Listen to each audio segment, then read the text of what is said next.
نسبت تو واضح ہے. رسول اللہ صلی اللہ علیہ وسلم کے چچا اور چچا زاد بھائی عبداللہ ابن عباس کی نسل سے ہیں الحمدللہ. اور اللہ سبحانہ وتعالیٰ نے جو نسبت دی ہے اس کے بارے میں واضح بھی کر دیا ہے کہ اگرچہ یہ نسبت ہمارے لیے بہت اہمیت کی حامل ہے، لیکن اصل نسبت تو اس دین سے تعلق اور اس دین کی خدمت اور اس دین کے لیے اپنے آپ کو وقف کرنا ہے، جسے نصیب ہو جائے. ورنہ ہاشمی تو آپ کے نیکسٹ ڈور نیبر بھی تھے، آپ کے چچا، آپ کے اہل خاندان. تو ہاشمی ہونا اہمیت کا حامل ہے، لیکن اصل چیز تو نبی صلی اللہ علیہ وسلم کی اتباع ہے. ماشاءاللہ ماشاءاللہ.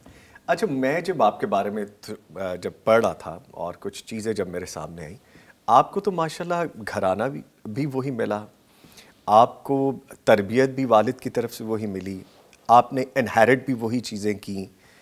آپ نے جب آغاز میں جب اپنا سفر شروع کرنا تھا، آپ کے ذہن میں ویژن تھا، آپ نے سوچا تھا کہ میرا پلیٹ فارم دین اسلام ہوگا، یا آپ نے جب آنکھ کھولی، ہوش سنبھالا، تو آپ کو لگا کہ میں نے کرنا تو یہی ہے، میرے پاس اور کوئی چوائس نہیں ہے، یا میرے لیے ڈیسٹنی یہی ہے؟ کیا تھا وہ؟ میں چاہوں گا وہ بھی بتائیے آپ ہمیں. ایکچولی مجھے ایسا لگتا ہے کہ جب آپ بہت چھوٹے ہوتے ہیں تو نیچرلی آپ کے بارے میں آپ کے پیرنٹس سوچتے ہیں. جی. آپ جب سوچنے کے قابل ہوتے ہیں اس وقت تک آپ کا ذہن کافی حد تک بنا دیا گیا ہوتا ہے. جی. لیکن ضروری نہیں ہوتا کہ جو کچھ پیرنٹس چاہیں اور جو کچھ وہ کوششیں کریں وہ برابر ہو جائیں. وہ اللہ سبحانہ وتعالیٰ کی توفیق اور اس کی رحمت ہوتی ہے. تو مشکلات تو ہوتی ہیں ہر بچے کے لیے، کیونکہ ماحول اپوزٹ ہے. اور ہم جن اداروں میں پڑھتے رہے، جس طرح کے ماحول میں ہم نے وقت گزارا، تو ہمارے لیے سروائیول کا مسئلہ تو بہت تھا. کیونکہ آپ جس وقت سوسائٹی میں جاتے ہو تو آپ کو ہر جگہ پر دلیل روشن چاہیے ہوتی ہے. تو اس کے لیے ہمارے والد نے بالکل آغاز سے ہی ہمیں الحمدللہ ذاتی طور پر توجہ دی، اور انہوں نے ہمیں خود قرآن حکیم کی تعلیم دی، حدیث کی تعلیم دی، اور بنیادی علوم کی تعلیم انہوں نے خود دی.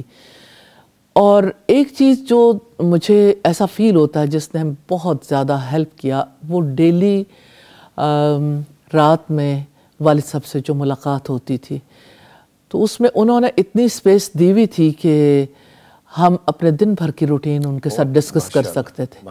دوسری بات یہ کہ وہ یعنی بہت سادگی کے ساتھ ہمیں ایسی ایکٹیویٹیز دیتے تھے جس کی وجہ سے انہیں پتہ چل جاتا تھا کہ آج کے دن ہم نے کیا کیا. مثال کے طور پر I was in class 3. اچھا، in the early days. جی. اس وقت انہوں نے یہ کہا تھا کہ بیٹا ڈائری لکھیں.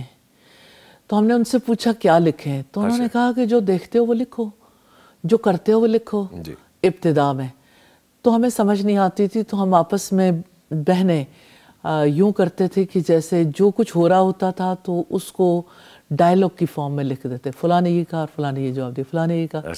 اچھا، پھر ہمیں فیل ہوا کہ یہ جو ابا جی بتاتے ہیں کرامن کاتبین، وہ بھی یہی کام کر رہے ہیں. یعنی ہمیں پریکٹیکلی انہوں نے اس بات کو ریئلائز کروا دیا کہ دو فرشتے بیٹھے کیا لکھ رہے ہیں. اچھا، وہ ہم لکھتے تھے اور شام میں ابا جی جو ہے وہ ہمارے سارے حالات سے واقف ہو جاتے تھے کہ ہم کیا سوچتے ہیں، ہماری ذہنی کیفیات کیا ہے.